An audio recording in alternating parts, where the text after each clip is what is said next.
ዛሬ ላይ ይዤላችሁ የመጣው አንድ ሰው ሀላ አፕ ላይ ሲሰራ በምን መንገድ ነው ገንዘብ የሚያገኘው፣ እንዴት ገቢ ያገኛል የሚለው የመጀመሪያ መሰረታዊ ነገሮችን በተለይ ለጀማሪ የሆናችሁ ሰዎች ገንዘብ የምታገኙባቸው መካኒዝሞች ከኔ ጋር እናወራለን ማለት ነው። የመጀመሪያው አንድ ሰው ይህንን አፕሊኬሽን እንዳወረደ ታስክ መሰብሰብ መቻል አለበት።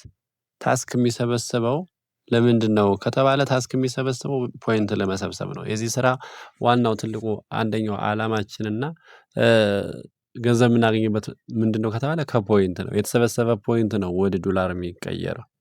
የተሰበሰበ ፖይንት ነው ወደ ገንዘብ የሚቀየረው። ስለዚህ እዚህ ጋር ምን ማድረግ መቻል አለብን? ያንን የምንሰበስበውን ዶላር ታስካችንን በጥንቃቄ መስራት መቻል አለብን ማለት ነው። ስለዚህ አንድ ሰው የሰበሰበውን ታስክ የት ጋር አገኘዋለሁ ከተባለ በቀኝ በኩል የምትለዋን ስትጫኑ የተሰበሰበ ፖይንት እዚህ ጋር ታገኛላችሁ። ላይ ለምሳሌ ኮይን አለ፣ ፖይንት አለ። የኔ ኦልሬዲ ኮይንም ስላለኝ ነው ፖይንትም የተሰበሰብኩት 111914 ከ26 ሳንቲም ያ ማለት $10 አካባቢ ተሰርቷል ማለት ነው። ሶ እዚህ ጋር የምትሰበስቡት ሪያሊቲ ትክክለኛ ፖይንት የምታገኙት እዚህ ጋር ነው። ሌላው ታስክ በምትሰበስቡበት ሰዓት እንዴት ነው የሚሰበሰበው የሚለውን አይተን ከዛ ወደ ኋላ እንመለሳለን። ታስክ ለመሰብሰብ ወይም ደግሞ ፖይንት ለመሰብሰብ ማይክ ምልክቷን ትጫናላችሁ በቀኝ በኩል። ከዛ ማይክ ምልክቷን ስትጫኑ ወደ ሩም ይወስዳችኋል። ይሄ የእናንተ ቤት ነው፣ የራሳችሁ ቤት ነው። ሶ ይሄ በመጣ ሰዓት እናንተ የራሳችሁ ቤት ከሆነ ልትቀመጡ የምትችሉ የመጀመሪያ 7 ቀን ወይም ደግሞ አንድ ሳምንት ታስክ በምትፈጽሙበት ሰዓት አንድ ቁጥር ላይ ተቀምጣል። አሁን ታስክ የሚቆጠረው እዚህ ጋር ነው። አንድ ቁጥር ላይ ተቀምጣችሁ የምታሳልፉት ጊዜ ነው የሚቆጠረው። በጣም ደስ የሚለው ይህ አፕሊኬሽን አንድ ቁጥር ላይ ገብታችሁ በአጋጣሚ በኮኔክሽን በኢንተርኔት አማካኝነት ቢቋረጥ የተቋረጠውን ደቂቃ እንደገና ከተቋረጠ በኋላ ከዜሮ ጀምሮ አይላችሁም። ካለበት ትቀጥላላችሁ ማለት ነው። ሶ ካለበት መቀጠላችሁ ለእናንተ በጣም ትልቅ አድቫንቴጅ እና ምንም የሚያስጨንቅ ስራ መሆኑ ደስ የሚል ባህሪ ያለው ማለት ነው። ስለዚህ በቀኝ በኩል እዚህ ጋር ፒክ ያለ ታስክን የሚል አለ፣ earn $9 አለ። እነዚህ ነገሮች አሉ። ሶ ይሄንን አንድ ቁጥር ላይ ራሳችሁን ፕሮፋይል ካስቀመጣችሁ በኋላ ታስክ የምትለዋን ትጫናላችሁ። ታስክ የምትለዋን ስትጫኑ ወደ የተሰበሰቡበትን ፖይንት ወደሚያሳየው ቦታ ይወስዳችኋል ማለት ነው። ሶ ሆስት ታስክ የሚለውን ስትጫኑ እዚህ ጋር ለምሳሌ 55 ደቂቃ ፐር 120 ሚኒት ይላል። ስለዚህ 120 ደቂቃ ፐር 120 ፐር 120 ሲሆን 1200 ይሰጠኛል ማለት ነው። እኔ ኦልሬዲ ሳምንት ስለጨረስኩ ነው። አሁን ለአዲስ ጀማሪዎች ወደ ታች ስትወርዱ እዚህ ጋር 60 ፐር 60 120 ፐር 120 እያለ ይቀጥላል። እዚህ ጋር ኦልሬዲ እኔ የአንድ ሳምንት ታስክ ስለጨረስኩ ሌላ ጊፍቶች ነው የመጡልኝ። ለእናንተ ግን ለአዲስ ሰዎች ወደ ታች ስክሮል ስታደርጉት እስከ ታች ድረስ 180 ፐር 180 የሆነ ደቂቃ የተቀመጣችሁን ፐር 180 ደቂቃ አለ። ከፍተኛ አንድ ሰው ሊቀመጥ የሚችለው ታስክ ላይ 180 ደቂቃ ወይም ደግሞ 3 ሰዓት ነው። 3 ሰዓቱ እንዳለቀ እዚህ ጋር በቀኝ የምታዩት ጎ የምትለዋ ከላይ ትሆናለች ማለት ነው። ስለዚህ እችን ጎ የምትለዋ ወደ ክላይም የምትቀየረው 120 ፐር 120 ሲሆን አሁን ለምሳሌ እኔ ክላይም ትሆናለች። ክላይም የምትለዋን ስትጫኗት ምን ይላል? ደን ይላቸዋል።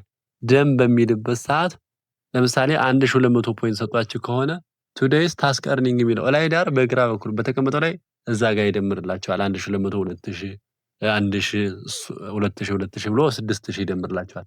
ከዛ በቀኝ በኩል ደግሞ ዚሱ ታስክ earning የሚላል የሳምንቱን እየቆጠረ የሚያስቀምጥላችሁ በቀኝ በኩል ነው ማለት ነው። ከዛም በኋላ ይሄንን የምትቆጣጠሩት እየገባችሁ ይሄንን ስንት ደቂቃ ደርሷል ክላይም ተብሏል። አንድ ሰው ክላይም የሚለውን ካልነካ ኦልሬዲ ፖይንቱን ሊያስቀምጥለት አይችልም ማለት ነው። ወደ ኋላ ትመለሱና አሁን እዚህ በቀኝ በኩል ላይ ዳር 4 ማዕዘንና ኤክስ አለች። ይችን ኤክስ ማለት ሚኒማይዝ ማድረግ ነው። እዚሁ እናንተ አንድ ቁጥር ላይ ያላችሁ ሚኒማይዝ ሊያደርግላችሁ የሚችል ሲምቦል ነው ማለት ነው፣ ወይም ደግሞ በተን ነው። ስለዚህ ታስካችሁን በዚህ መንገድ እየሰበሰባችሁ ከዛም በኋላ አንዳንድ ጊዜ ፖይንቱን ሰብስባችሁት ሳምንታችሁ ካለቀ በኋላ ፖይንታችሁ ሆስት ታስክ ላይ ሊቀንስባችሁ ይችላል። ሆስት ታስክ ላይ ሲቀንስባችሁ አትደናገጡ። እሺ የአፕሊኬሽኑ ባህሪ ነው። ስለዚህ ወደ ኋላ ትመለሱና የት ጋር ሪያሊቲውን ፖይንታችሁን 4 ማዕዘኗን ነክታችሁ ስትጫኑ ወደዚህ ወደ ሩም ይወስዳችኋል። ከዛ የምትለው ስትጫኑ ሪያሊቲው ትክክለኛ የማይቀነሰው ፖይንት ይሄንን ያስቀምጥላችኋል ማለት ነው። እንግዲህ አንድ ሰው 7 ቀን ከጨረሰ በኋላ ምን ያደርጋል? ይሄንን ታስክ ሰብስቦ ክላይም እያለ በቀን 6000 42000 ፖይንት ከሰበሰበ በኋላ ኤክስቼንጅ የሚባል አለ። ፖይንቱን ወደ ኮይን ይቀይረዋል ማለት ነው። ፖይንቱን ወደ ኮይን ሲቀይር ነው ለእናንተ ምን የሚያስብላችሁ ኤክስቼንጅ ስታደርጉ ኮሚሽን የሚያስብላችሁ። ስለዚህ ፖይንት ወደ ኮይን ሴንድ ወይም ደግሞ ኤክስቼንጅ ማድረግ ጥቅሙ ምንድነው? የመጀመሪያ ደረጃን ለማሳደግ፣ ሁለተኛ ኮሚሽን ለማግኘት ነው። ስለዚህ እዚህ ጋር ስትመለከቱ አንድ ሰው ኤክስቼንጅ ካደረገ ምንድነው ኤክስቼንጅ በሚያደርግበት ሰዓት ኦልሬዲ ስቴፕ አለው። ኮይን ሴለር የምትለዋን ይጫናል። ኮይን ሴለር የሚለውን ከተጫነ በኋላ ኤክስቼንጅ ሲያደርግ በቀኝ በኩል ኤክስቼንጅ የሚለውን ይጫናል። ከዛ እዚህ ጋር ትራንስፈር፣ ሪቻርጅ፣ ኤክስቼንጅ የሚል አለ። ከታች ማይ ፖይንት ከሚለው ስር ከስተም ኤክስቼንጅ የሚለውን ትጫናላችሁ። እዚህ ጋር ከስተም ኤክስቼንጅ ላይ 100 ሺህ ብላችሁ ታስቀምጣላችሁ። ምን ከተባለ እነዛ ወይም ደግሞ እናንተን ኤክስቼንጅ የሚያደርግላችሁ ሰው ጊፍት ከሰጣችሁ ኮይን ከሰጣችሁ በኋላ የምትከተሉት ስቴፕ ነው። አሁን እዚህ ጋር 100 ሺህ ይላል። እዚህ ጋር ኤክስቼንጅ አልኩት። ኤክስቼንጅ ስለው እዚህ ጋር ፓስዋርድን አስገብቼ ቬሪፋይ ይለዋለሁ። እኔ ግን አሁን ኤክስቼንጅ ማድረግ ስለማልፈልግ ለእናንተ ለማሳየት ነው። ኦልሬዲ ካንስል ብዬ እወጣለሁ ማለት ነው። ከዛም በኋላ ይሄንን ቬሪፋይ ስትሉት እንደዚህ ነው የሚሆነው። እንደዚህ ሲሆን ማይ ባላንስ የሚል አለ በግራ በኩል፣ ያቺ 96 ሺህ ትሆናለች። ያ 96 ሺህ ከሆነላችሁ በኋላ ካንስል ትሉታላችሁ ማለት ነው። ካንስል የሚለውን ነካው። ከዛ እዚህ ጋር 96 ሺህ ካለ ይሄ የሰጠን ጊፍት ወይም ደግሞ ወደ ኮይን የተቀየረውን ምን እናደርግ ማለት አለብን? ከዚህ ወደዛ ትራንስፈር ማድረግ አለብን። ስለዚህ ትራንስፈር የሚለውን ስትናኩ ዩዘር አይዲ፣ ለምሳሌ ዩዘር አይዲ 3456 88 ልበለው 5043 ቼክ ልበለው። ቼክ ስለው ኦልሬዲ ነው ኦኬ፣ ይቅርታ ተሳስቻለሁ ማለት ነው። 33 55 7 9 2 ይሄንን ለምሳሌ ቼክ ብለው ማለት ቃል ኪዳን ብዙ ይለኛል። ስለዚህ ወደ ቃል ኪዳን ትራንስፈር ማድረግ የምፈልገው ኮይን 10 ሺህ ከሆነ እዚህ ጋር ኢንተር አማውንት የሚላለች 10ን ጻፋለሁ። እሱ በአንድ ሺህ አባዝቶ 50 ከሆነ ወይም ደግሞ 80 ከሆነ 80 ሺህ ከሆነ 80ን ጽፍለት እሱ በአንድ ሺህ አባዛን ያለ። ከዛም በኋላ ይሄን ባክልና ትራንስፈር የምትለዋን ነክቼ ትራንስፈር ስለው ኮንፊርም የሚል ይመጣልኛል። ኦልሬዲ ለምሳሌ እዚህ ጋር ትራንስፈር ብለው ኢንሸፊሽንት ባላንስ ነው ሊለኝ የሚችል፣ ምክንያቱም እዛ ጋር ማይ ባላንስ ላይ 0 ስለሆነ ማለት ነው። ስለዚህ በዚህን ትራንስፈር አድርገን ከዛ ከጨረስን በኋላ ፖይንት ላይ እና ኮይን ላይ ትራንስፈር የተደረገውን ኮይን ላይ ማየት እንችላለን። ይሄ ከተደረገ በኋላ ኤክስቼንጅ ካደረጋችሁ በኋላ የእናንተ ደረጃ ማደጉን፣ ኮሚሽን እየጨመረ መሆኑን፣ የዕለት ስራችሁ ምን ያህል ኮሚሽን አግኝታችኋል የሚለውን ለማሳየት ኤጀንሲ የሚለውን ትጫናላችሁ። ኤጀንሲ የሚለውን ከነካችሁ በኋላ ማይ ኢንከም ቱዴይ ማለት በዛሬ ያገኛችሁት ነው። ቶታል ሆስት ፖይንት ማለት እስካሁን ድረስ ኤክስቼንጅ የተደረገ ፖይንት ወይም ደግሞ ኤክስቼንጅ መጠን ነው ማለት ነው። ኮሚሽን ሬት ማለት ለምሳሌ እኔ አሁን ቢ ሌብል ላይ ሲ ሌብል ላይ ስትሆኑ በቀኝ በኩል 2 ሚሊዮን ይሆንና ስቲል ኔዳችሁ 1 ነጥብ ምናምን ሊሆን ይችላል። ሶ ይሄኛው 2 ሚሊዮን ሲሞላ ነው ማን የት ጋር የገባው? ሲ የገባው። ከዛ ይሄኛው 10 ሚሊዮን ሲገባ የት ጋር ገባው ማለት ነው? ቢ ገባው። ይሄኛው 50 ሚሊዮን ሲገባ ደግሞ ኤ ገባለው ማለት ነው። ስለዚህ ሰብ ኤጀንሲ ሆስት ፖይንትስ የሚለው ላይ ይሄን ስትመለከቱ ሰብ ኤጀንሲ ሆስት ፖይንት ማለት የቀን ኤክስቼንጅ የተደረገ መጠን ነው፣ ወይም በዛሬ ሁለት ኤክስቼንጅ የተደረገ ወይም ደግሞ በዛሬ ዕለት የተሰራ ፖይንት ነው ማለት ነው።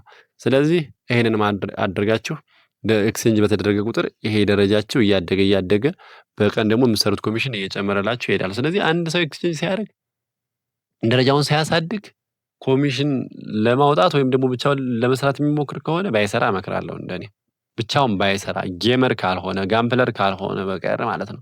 ከዛ ውጭ የሚያዋጣውና ስማርት የሆነው ምን ከሆነ ነው? የቲም ወርክ ነው። በቲም ወርክ በአጭር ጊዜ ማደግ ይቻላል ማለት ነው። ስለዚህ አሁን ኮምፐንሴሽን ፕላኑ አከፋፈሉን ማየት ደግሞ ማወቅ ከፈልጋችሁ በግራ በኩል ላይ ዳይሬክት ጥያቄ ምልክት አለችላችሁ። ይችን ንኳት። ይችን ስትነኩት ሰንጠረዥ ይመጣላችኋል። አከፋፈሉ እዚህ ጋር በደንብ ያስቀምጥላችኋል። ይህንን መረዳት ትችላላችሁ ማለት ነው። ስለዚህ ኤክስቼንጅ ማድረግ በጣም ወሳኝ ነው። ሌላው ከስራችሁ ያሉ ሰዎች እየተንቀሳቀሱ ነው አይደለም፣ የትኛው ግሩፕ ነው እየተንቀሳቀሰ ያለ፣ የትኛው ግሩፕ ነው ደካማ የሚለውን ለማየት ሰብ ኤጀንሲ ኢንካም የሚለውን ማየት ትችላላችሁ። አሁን ለምሳሌ እዚህ ጋር ብርሃኑ የሚለው ስንት አለ? 12 ሚሊዮን አካባቢ ኤክስቼንጅ ተደርጓል። ከዛ ሁለተኛው ማን ነው? ፍቃዱ የሚለው 2 ሚሊዮን ምናምን አለ። እዚህ ጋር እንደ ሰው 701,321 እያለ ይቀጥላል ማለት ነው። ስለዚህ እናንተ በዚህ መንገድ ምን ማድረግ መቻል አለባችሁ? ኮሚሽናችሁን ማየት ወይም ደግሞ ቡድናችሁን ቼክ ማድረግ ትችላላችሁ ማለት ነው። ስለዚህ በዚህ ልክ ኤክስቼንጅ አደራረግ ይሄንን ይመስላል።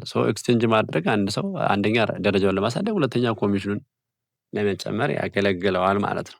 ስለዚህ በቲም ወርክ ስሩ። ይሄንን ስራ አብረን ሰርተን አብረን ማደግ እንችላለን። ከዚህ የቀለለ ስራ አለ ብዬ አላስብም። በጣም ቀላል ነው። ታስክ መቻል፣ ከዛ መዘጋገብ መቻል፣ ከዛ ኤክስቼንጅ መቻል። እነዚህ መሰረታዊ ነገሮች አፕሊኬሽኑ ከቻለ አንድ ሰው አሪፍ ገቢ መስራት ይችላል። ልጆቹንም ካስቻለ፣ እሱ ብቻውን ቢችል ግን ትርጉም የለውም። እሱም ቢዚ ያደርጉታል ማለት ነው። ስለዚህ በዚህ ልክ አድርጋችሁ ስሩ።